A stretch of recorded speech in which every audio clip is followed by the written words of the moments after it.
السلام عليكم.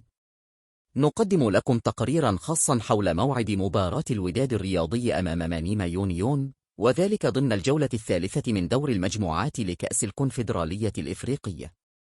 يدخل الوداد هذه المواجهة وهو في أفضل حالاته، حقق الفوز في مباراتين متتاليتين، يتصدر المجموعة الثانية برصيد 6 نقاط.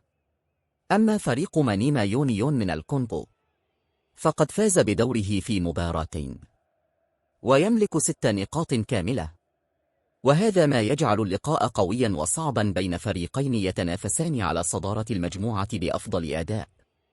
ستقام المباراة يوم 25 من يناير على أرضية ملعب دونور، مباشرة بعد نهاية منافسات كأس أفريقيا المقامة في المغرب.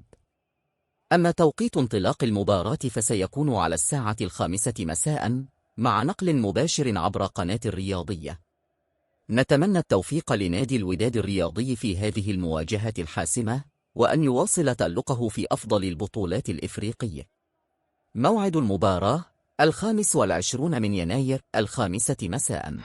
المرجو الاشتراك والضغط على زر الإعجاب دعماً لنا لتقديم توقيت المقابلات. شكراً.